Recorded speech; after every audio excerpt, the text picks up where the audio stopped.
रजत सीप में भासुजिम यथा भानुकर बार, यद्यपि मृखातिव काल में भ्रम न सके को टार। अब इस बात का पहले आप बहिर्मुख होकर के अनुभव करो कि आपको जो भ्रम हो रहे हैं वो आप भ्रम को निवृत्त कर पा रहे हो। बाहर वाले जो भ्रम आपको हो रहे हैं क्या उनको आप निवृत्त कर पा रहे हो? नहीं कर पा रहे हो। जैसे जैसे सूर्य जो है आपको क्या लगता है?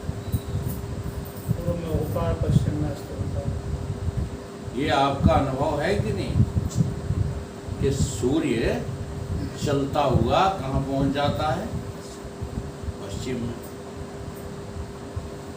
ठीक है, वहाँ अस्त होता है और इधर उदय होता है।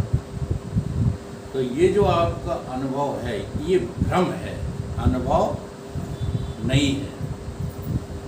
अब इस भ्रम को तुमने निवारण कर पाया आज तक? आज भी जो है सवेरे सवेरे जल लेके लुटिया का कहीं अब उदय हो गए। और सूर्य का क्या है, ना उदय होता है ना अस्त होता है, वो तो सदा एक जैसा रहता है। लेकिन आप कितना भी जो है पढ़ लेना किताबों में, जब बच्चे थे तब तो उस बात पे पूरा विश्वास था ही कि सूर्य उदय होते हैं, सूर्य अस्त होते हैं। अब तुम पढ़े लिखे हो गए हो, विज्ञान पढ़ लिया है, भूगोल पढ़ लिया है और तुमको ये अनुभव हो गया है, कहते हो कि हमको अनुभव हो गया कि सूर्य तो स्थिर है। कहाँ हो गया अनुभव? उसी भ्रम के अधीन लोटा से जल चढ़ाते हो। तो अनुभव हो गया कि अभी भी भ्रमित हो। भ्रम न सके को टार।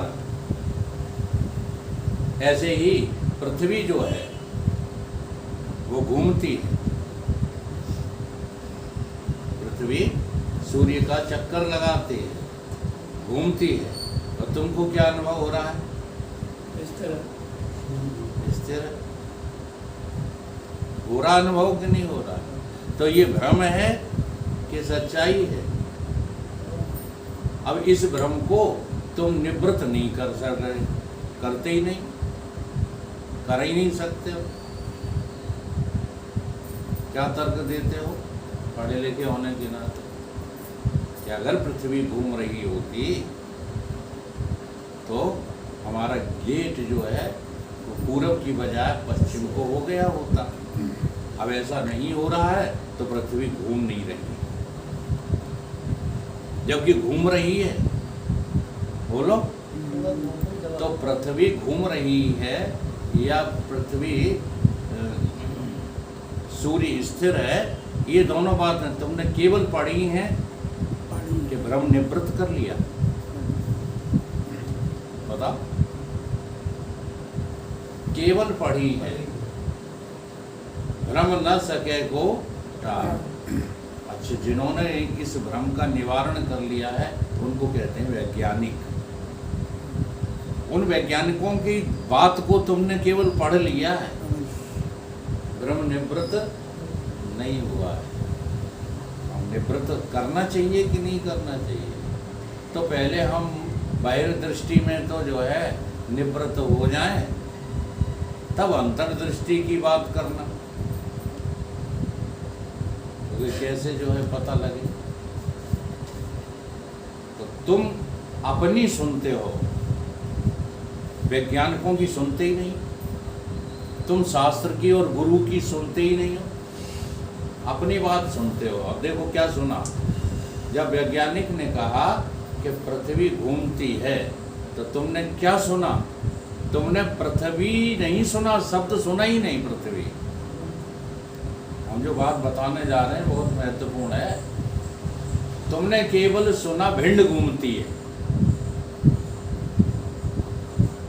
देखो, कह रहे हैं कि पृथ्वी घूमती है और तुम पृथ्वी के नाम पर क्या सुन रहे हो? भिंड घूमती है, ये सुन रहे हो? नहीं सुन रहे हो?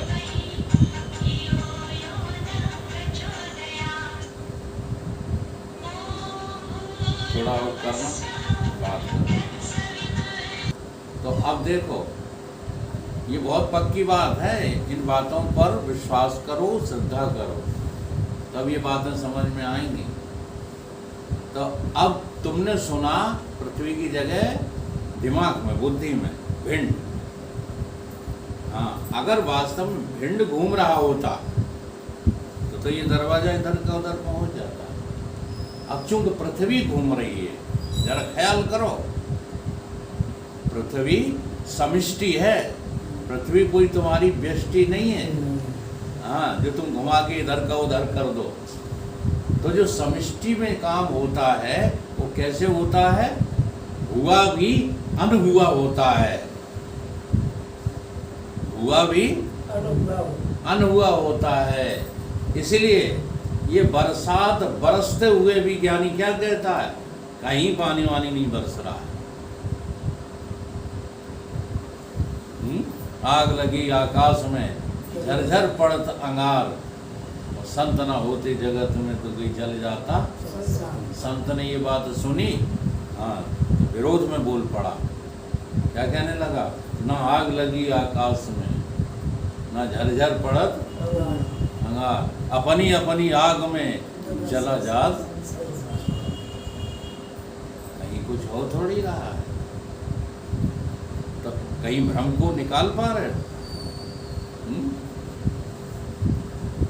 ऐसे ही सूर्य स्थिर है, वो हमको अस्त लगता है, उदय लगता है कि नहीं? अब उस भ्रम को तुम निकाल पा रहे हो? नहीं निकाल पा रहे। तुम्हें आज भी जो है सवेरे सवेरे करते हो प्रणाम कि नहीं? जो गांव में रहते हैं लोग, वो सूर्य के उदय होते ही हाँ सारे काम छोड़ देंगे, ओम नमः, ओम सूर्याय नमः, ओम सूर्याय, ओम भास्कराय नमः, तुरंत हाल खड़े हो जाते। तो भ्रम के अधीन हो रहे हो कि नहीं हो रहे? जी हाँ, ऐसे ही ईश्वर ने संसार बनाया है, ये भ्रम है कि सच्चाई है? वो ब्रह्मज्ञानी बने रहना, ये भ्रम तुम्हारा निकल नहीं रहा।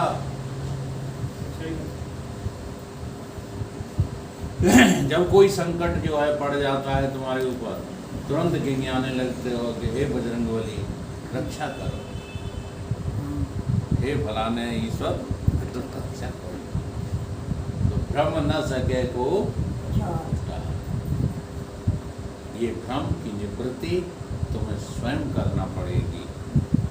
तुम अपने भ्रम को जो है निवृत्त करने के प्रयास में ही नहीं हो, इसलिए वो भ्रम निवृत्त होगा नहीं। अगर भ्रम की निवृत्ति चाहते हो तो उसके लिए जो है सबसे पहले नियम आता है, कहेगा गुरु आज्ञा। श्रद्धा को दो भागों में बांटो। एक श्रद्धा होती है बहिर्श्रद्धा, और एक श्रद्धा होती है अंतरंग श्रद्धा। तो पहले बहिर्श्रद्धा का तो उपयोग करो जीवन में। बहिर्श्रद्धा किसको कहते हैं? माता पिता ने तुमको जन्म दिया है, तो माता पिता तुम्हारे कौन हुए? सृजनकर्ता नहीं हुए? और सृजनकर्ता का नाम क्या है? ईश्वर। तो माँ बाप कौन हुए?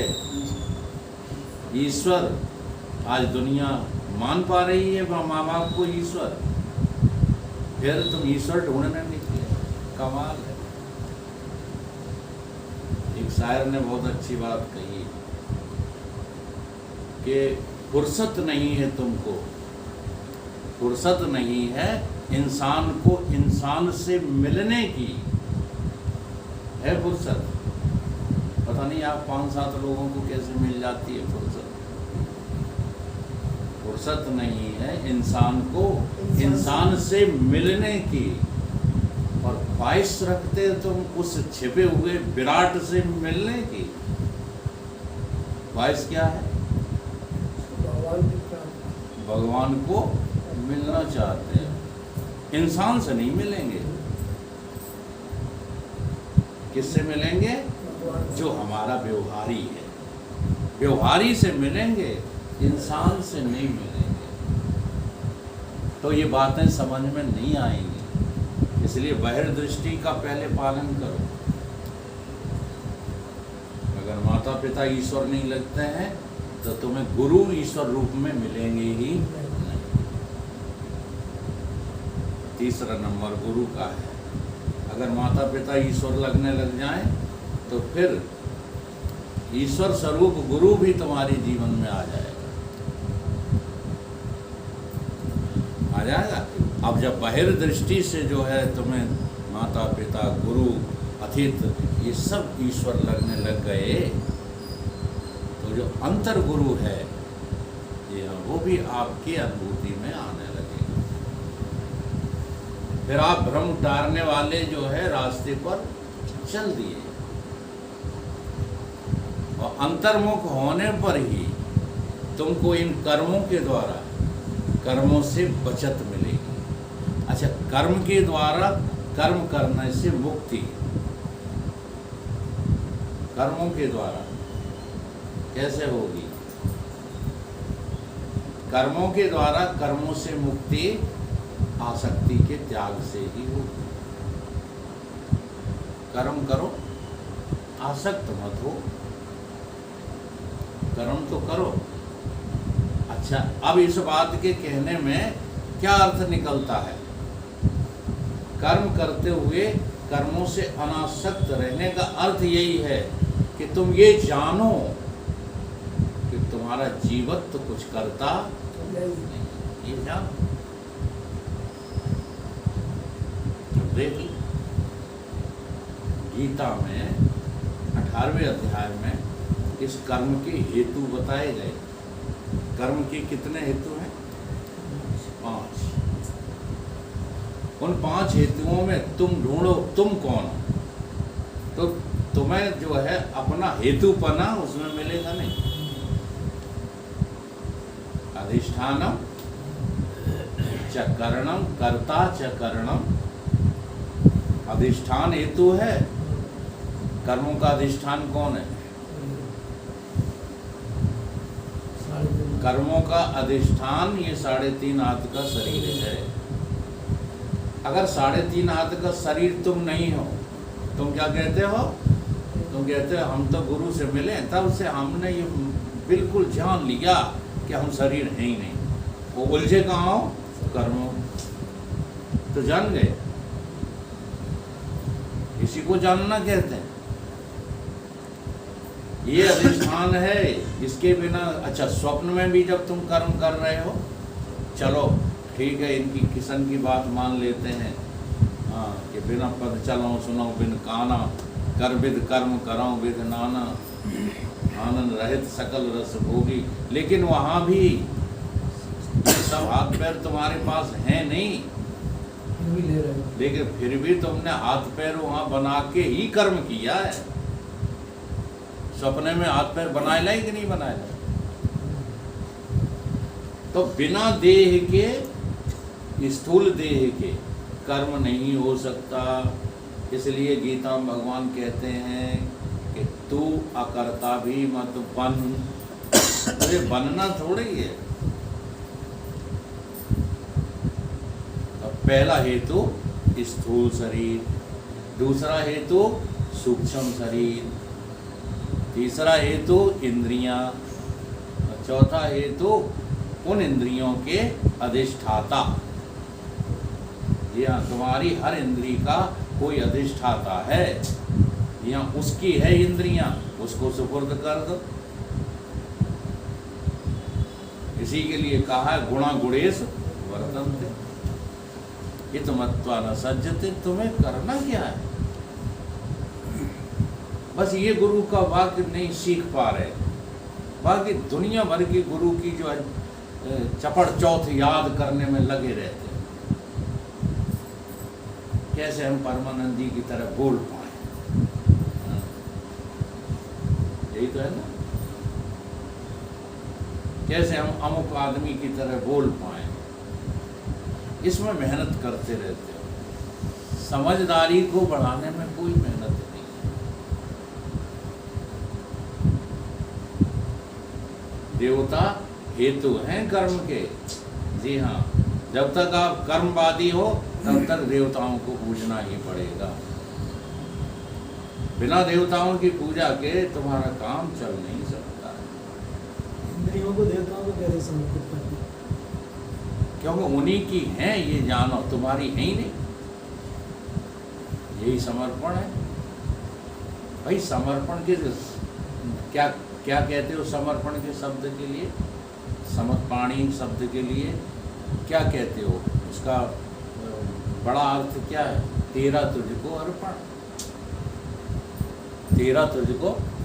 ये जानो कि इंद्रियां तुम्हारी नहीं है, तुम इंद्रिय नहीं हो, और ये जानना है।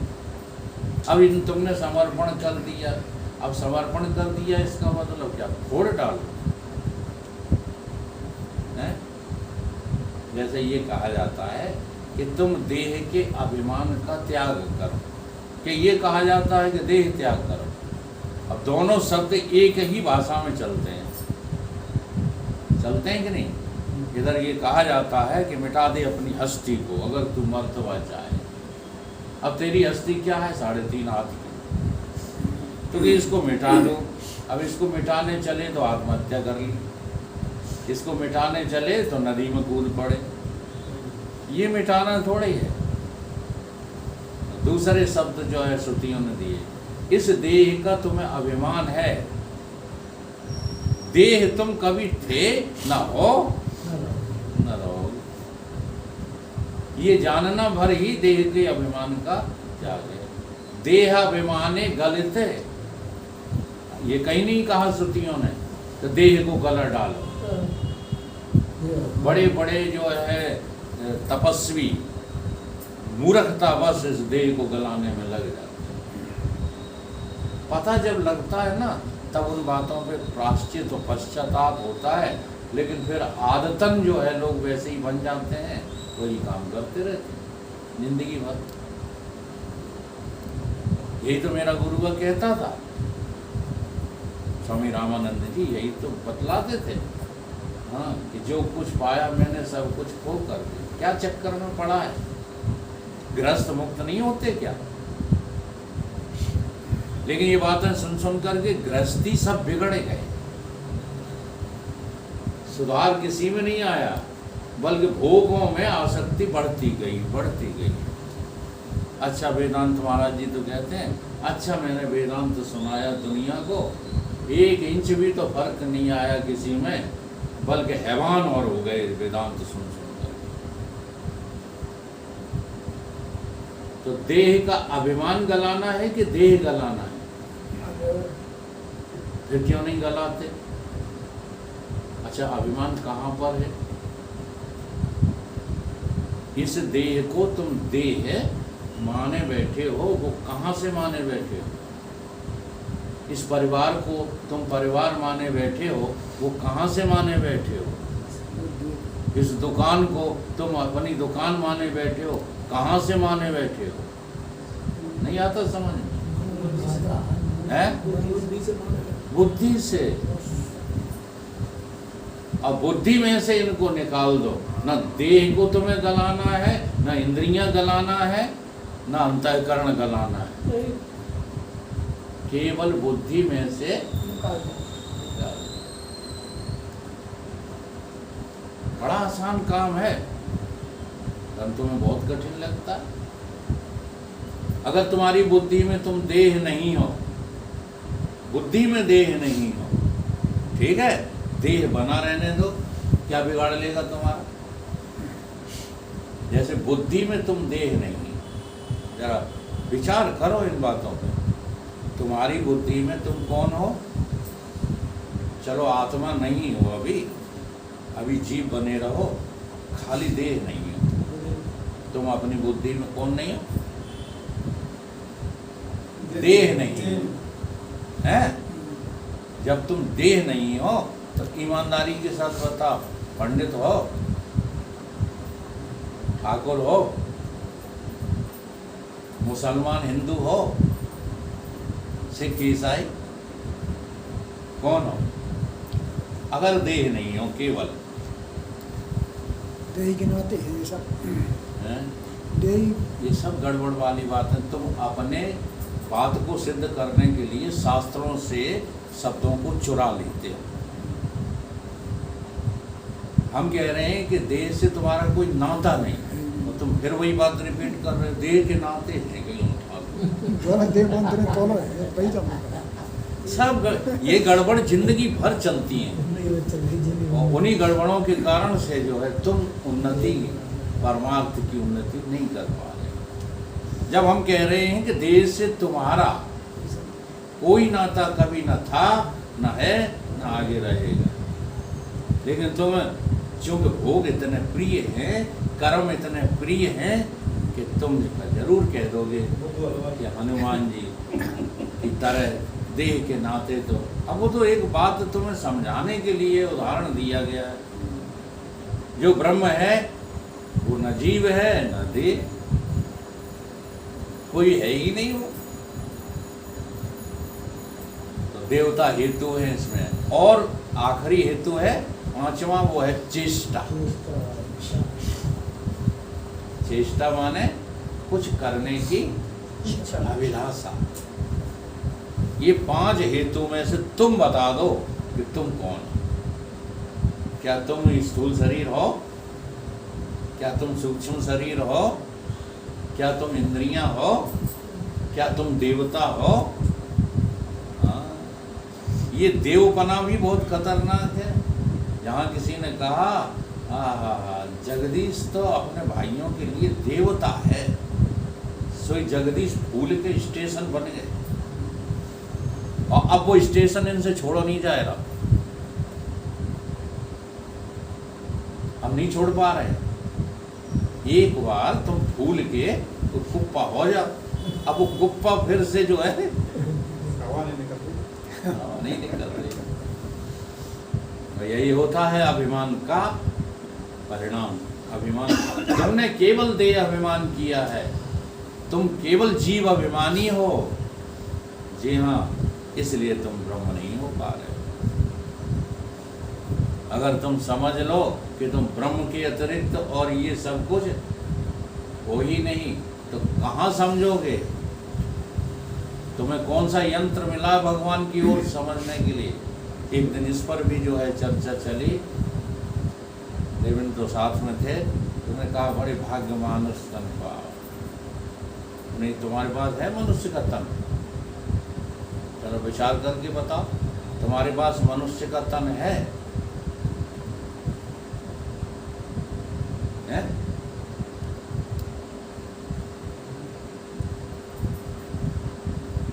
गोस्वामी तुलसीदास जी ये चौपाई लिखकर पछता रहे होंगे।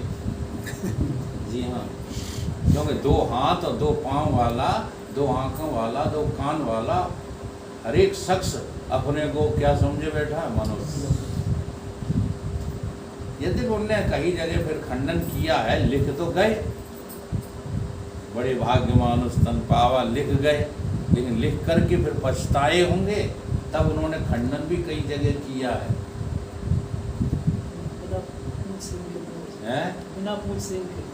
नहीं, बताओ। अच्छा ये बताओ, मनुष्यों की संख्या कहाँ भारतवर्ष में कितनी है? 140 करोड़। 140 करोड़ यदि मनुष्य होते तो मुक्ति का मार्ग प्रशस्त हो जाता कि नहीं?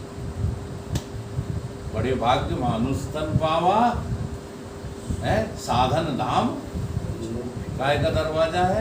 अच्छा, कितने लोगों को लगता है मोक्ष का दरवाजा? सबको लगता है, किसी को नहीं लगता। भोग का दरवाजा लगता है। अच्छा, सबको लगता होता वीरेंद्र सिंह जी तो ब्याह काय करते?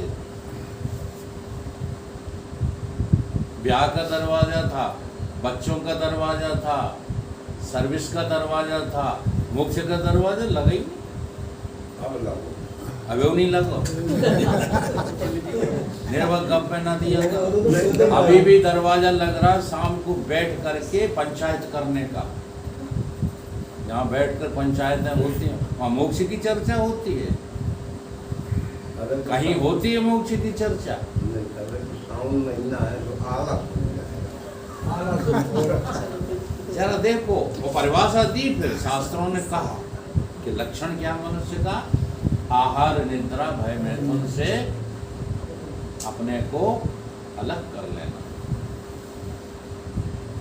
रोटी खाना छोड़ देना नहीं कह रहे हैं, हाँ, हम रोटी खाने के लिए जो है नहीं जन्मे, ऐसा बुद्धि में निश्चय करो, ऐसा निश्चय करो बुद्धि में कि हम आहार निद्रा भय मैथुन के ही खातिर नहीं है। ऐसा निश्चय जिसने कर लिया उसका नाम है क्या? मनुष्य। और उस मनुष्य की बात कही गई है कि उस मनुष्य को लगेगा अब हमारी बुद्धि क्या चाहती है? केवल जीव बने से मुक्ति, मोक्ष कर दो।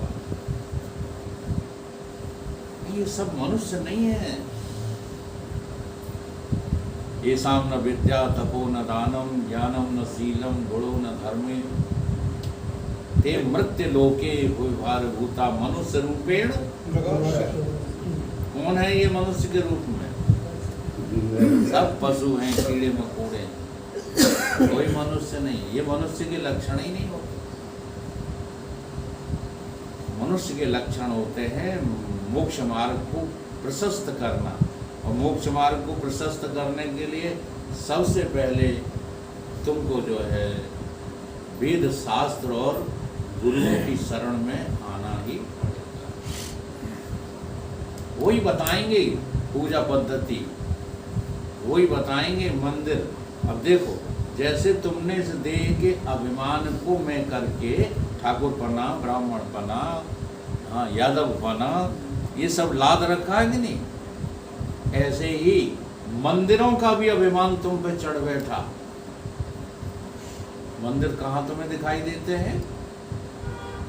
वृंदावन में, चित्रकूट में, हाँ खाटू श्याम।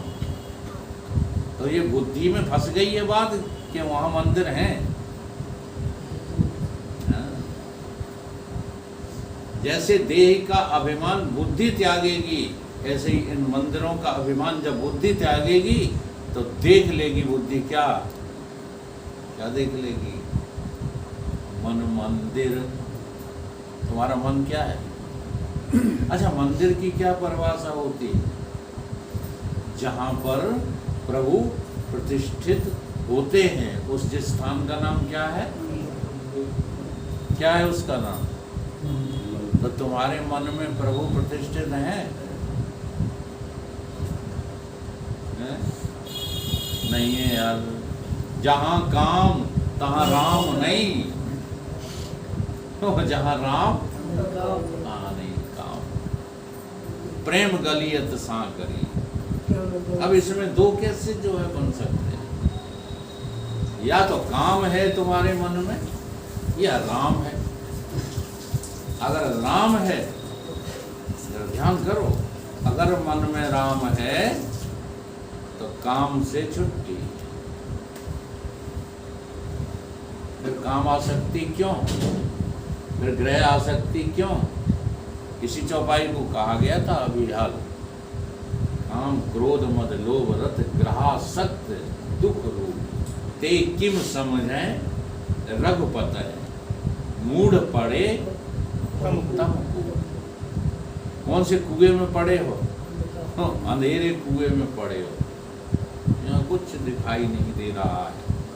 ऐसे कुएं में जो है गिर पड़े हो, अब निकलने का नाम नहीं लेते। क्या उपाय है निकलने का? केवल श्रद्धा। ये दो तरह की होती है, बहिर्श्रद्धा और आंतरिक श्रद्धा।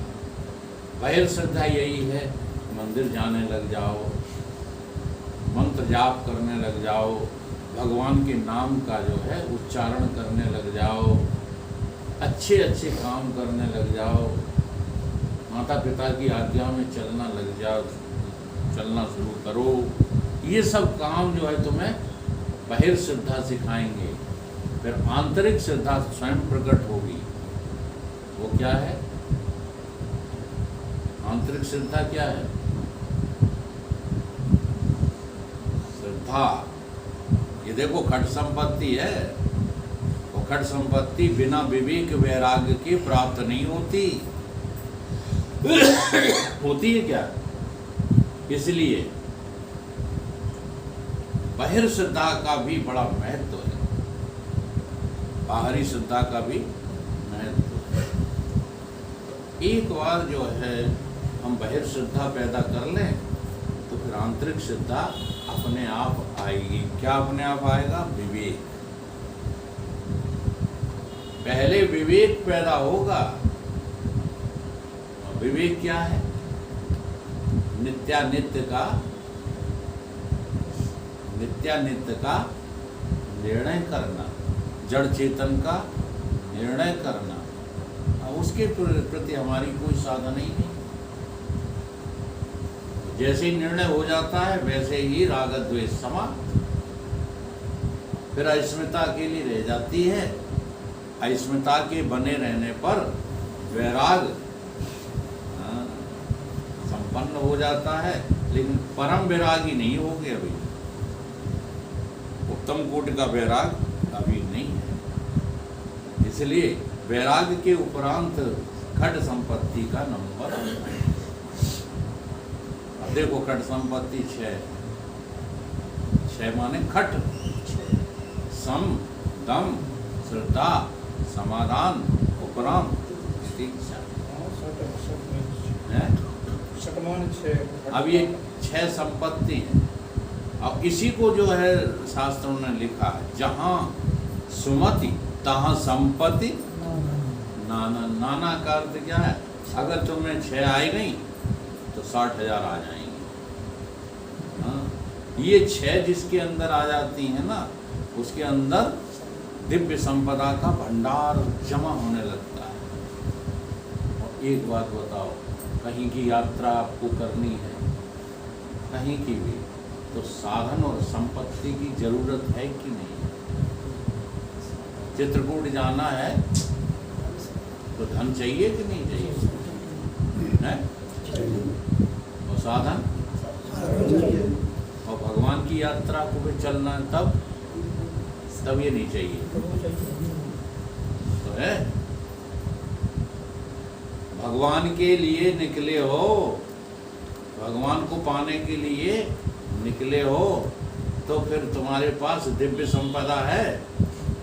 क्या झूठ बोल रहे हो? आसुरी संपदा का अंत ही दिव्य संपदा का प्रकटीकरण है। जब तक दुकान में, मकान में, नातिन में मन लगा हुआ है, तब तक जो है टिकी लिली है, कुछ नहीं है तुम्हारे पास। जी हाँ, हमसे ज़्यादा बेशरम कोई नहीं मिलेगा। बेशरम क्यों? क्योंकि तुम्हारी दृष्टि में हम भी तो वही कर रहे हैं।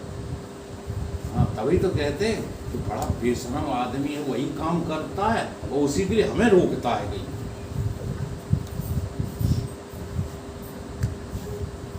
अब माता ही वही काम को रोकत बच्चों को, वो वही करते दिखाई देते हैं। तो बच्चे क्या कहते हैं? हमारे मम्मी पापा देखो कितने दुष्ट हैं, खुद वही काम करते हैं और हमको रोकते हैं। यही है समस्या, परमार्थ में भी यही समस्या है। इसलिए विवेक पैदा करो सबसे पहले। अगर विवेक नहीं है तो आप जो है श्रद्धा प्राप्त कर ही नहीं सकते। बिना विवेक, बिन विवेक क्या है? ये संसार घोर पार न पावे कोई। विवेक पहले, सबसे पहले जगाओ। विवेक में 2 चीजें अलग अलग करके देख लो। इसने हमें अभी तक क्या दिया है ये सोच लो। अभी तक तुम्हारे शरीर ने तुम्हें आराम पहुंचाया? अभी तक तुम्हारे अहंकार ने तुमको आराम पहुंचाया? नहीं पहुंचाया, तो इसको नाशवान समझो, अलग हो इससे। यह है विवेक। जब खट संपत्ति आती है तो 6 ही नहीं है, वो 60,000 है। और एक रहस्य की बात बता दूं, बहुत बड़ी रहस्य की बात, ये असल में 6 है ही नहीं, एक ही है। ये दिव्य संपदा 60 नहीं है, एक ही है। और उसका नाम क्या है? शास्त्रों में उसको नाम दिया है शांति। क्या दिया है? परम रुक जाना, रुक जाने का नाम शांति। दूसरा नाम दिया है इसको व्रत। क्या है? व्रत। व्रत माने वृत्ति को एक जगह लगाए रखना। वृत्ति एक जगह लगी रहे वो व्रत है, और एक जगह वृत्ति का लग जाना परिणाम स्वरूप शांति है। और जरा देखो, जब आप जो है मन का निग्रह करते हैं, सम माने मन का निग्रह करते हैं, ठीक, तो शांति की स्थापना मन में हो जाती है। अर्थात शांति जब मन में रहती है तो मन का निग्रह हो जाता है।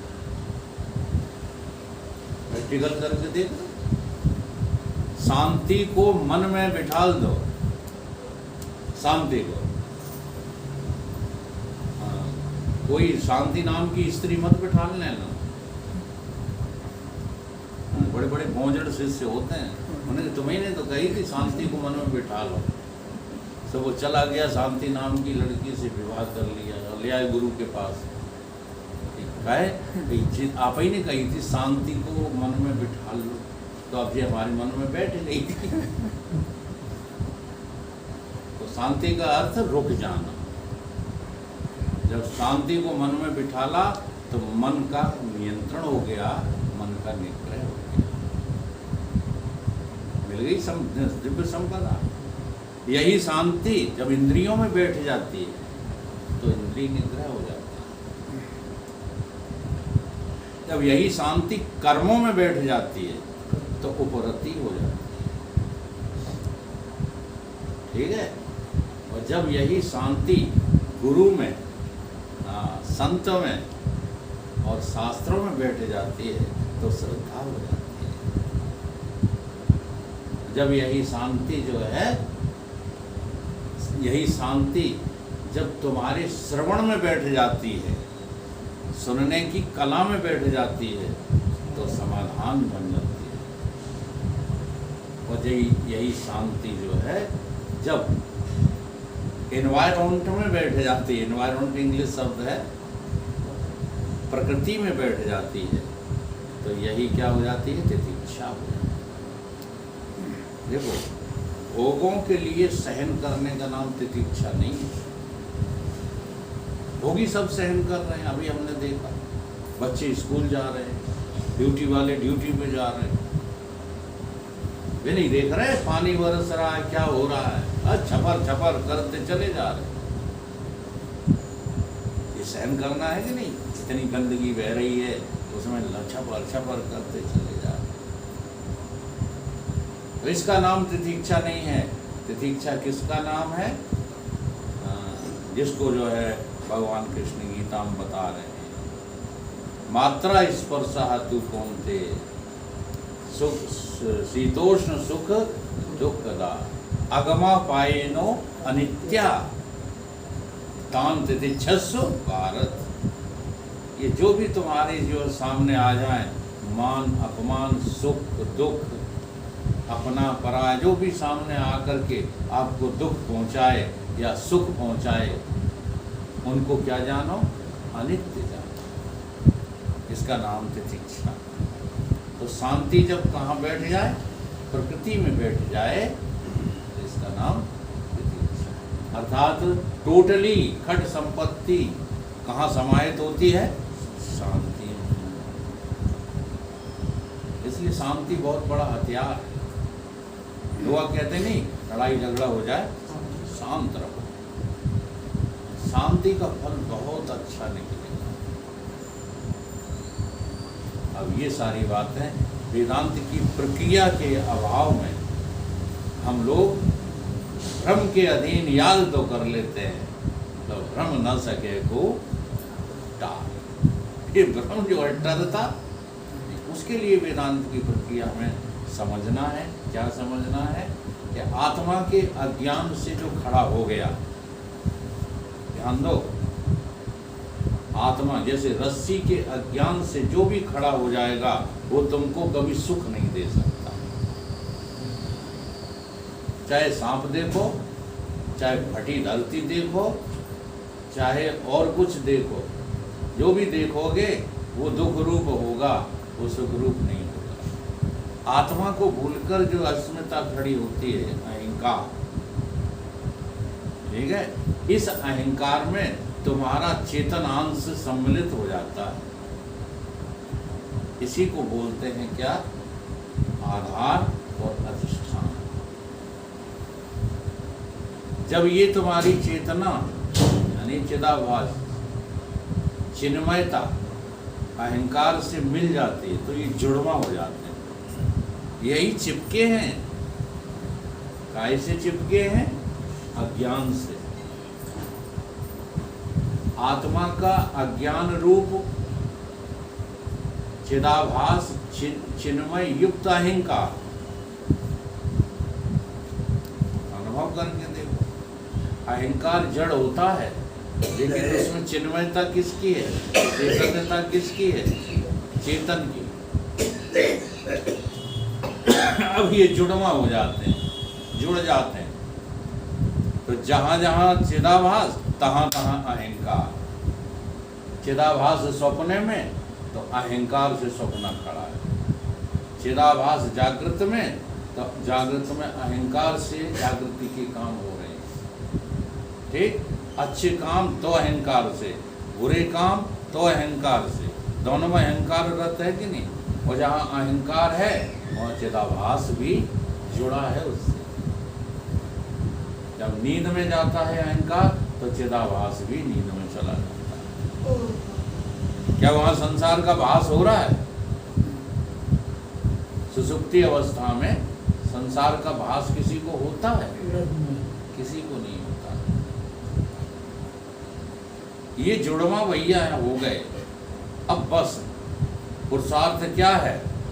पुरुषार्थ ये है कि विद्यते हृदय ग्रंथि क्षीयन्ते सर्व संशया क्षीयन्ते चास्य कर्माणि तस्मिन् दृष्टा परावरे।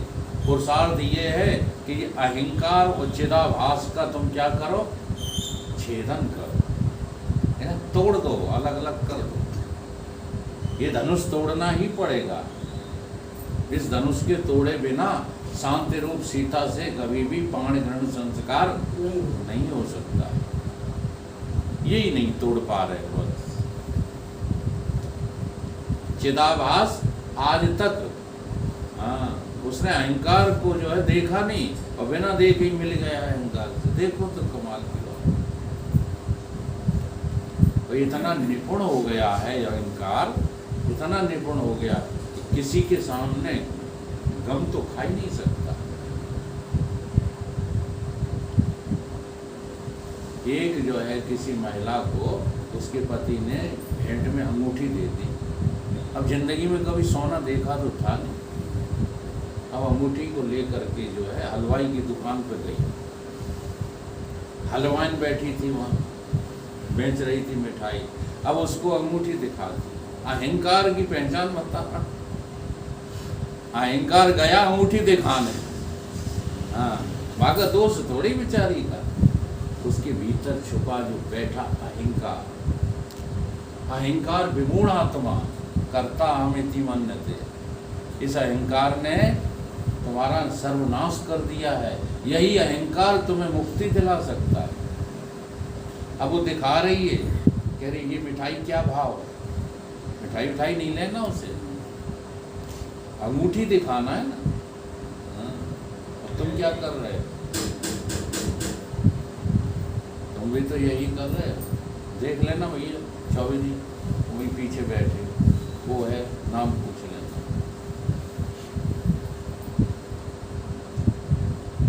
अब वो बार बार दिखाती है ये मिठाई किस भाव। हलवान समझ गई कि अंगूठी दिखा रही है, इसे सौदा नहीं लेना।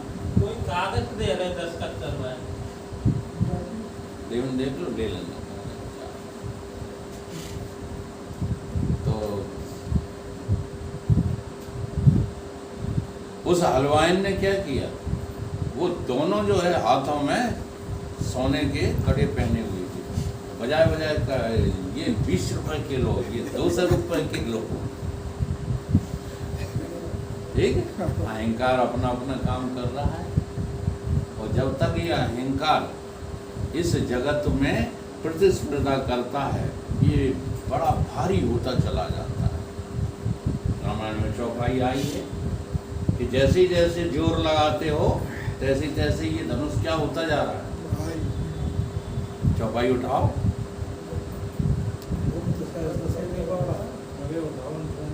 हाँ, बहुत भारी हो गया है। जितना जोर लगाओगे तुम, जितनी तुम जमीन खरीदोगे उतने ही अहंकारी हो जाओगे, जितने तुम मकान बनवाओगे उतने ही अहंकारी हो जाओगे, जितने ही तुम्हारे बिजनेस बढ़ेंगे उतना ही अहंकार बढ़ता चला जाएगा। अहंकार कम होने वाला इन कामों से नहीं है। तो अहंकार निरहंकृत कब हुआ? देखो, ध्यान दो इन बातों पे, जो है उसे बना रहने। जब समझ पानी हुए, क्या किया भगवान ने? जब खड़े हुए, मन ही मन, क्या किया मन ही मन में? गुरु को समर्पण हो गए मन ही मन। अहंकार को कहाँ ढकेल दिया? साक्षात जो है परब्रह्म परमात्मा की शरण में ढकेल दिया अहंकार। चल, तेरा काम नहीं है यहाँ। और जैसे ही समझ पानी हुए तैसे ही वो छुअत ही टूट पिनाक पुराना। अब जो है छूना भी नहीं पड़ा। तो यही आपके यहाँ ये दुकान का, मकान का, संपत्ति का, इसका, उसका, मेरे का, तेरे का, ये अहंकार तुमको छूना भी नहीं पड़ेगा। एक बार तुम गुरु की शरण में तो आ जाओ, समझ के आओ। ये शरण वरण नहीं है। हाँ, गुरु की पाए जप्पी कर देना, गुरु के कार्यक्रम करा लेना, ये शरण वरण नहीं है। 8 कार्यक्रम तो हम करा चुके हैं, अब तुम 16 कराए ले, शरण में नहीं हो पाओगे। गुरु की शरण में क्या है? गुरु की समझ को अपनी समझ बनाना, वही गुरु की शरण। अब यह अहंकार और चिदाभास आगे बढ़ता बढ़ता कहाँ तक पहुँच गया है? इसका पतन कितना हो गया है? कितना पतन हो गया है कि ये स्थूल देह को अभिमानित करने लगा है कि ये देह में और जितनी स्थूल सृष्टि है वो मेरी है। बस इसी की लड़ाई, इसी की तो लड़ाई है। तुम 10 बीघा खरीदोगे, हम 20 बीघा खरीदेंगे। तुम 1 मकान बनवाओगे, हम 4 मकान बनवाएंगे। तुम 1 गाड़ी खरीदोगे, हम 10 गाड़ी खरीद कर देंगे। सब लड़ाइयाँ कायगी हैं, यही पतित अहंकार की। इसे वापस लाना है तो गुरु आज्ञा का पालन करो। सेवा इसीलिए तो सेवायाम भक्ति, सेवा इसीलिए तो बताई गई है क्योंकि सेवा करने से अहंकार गलित होता है। तो बुद्धि में जो देह अभिमान पाल रखा है, इस देह अभिमान को गलाने की बात जो है गुरु करते हैं। देह अभिमाने गलते, और तुम्हारा देह अभिमान गल जाए तो तुम किधर जाओगे? फिर विज्ञाते परमात्मा। और जब तुम्हें परमात्मा का बोध हो जाए तो यत्र यत्र मनोयाति तत्र तत्र समाधि, तुम्हारी सहज समाधि हो जाए।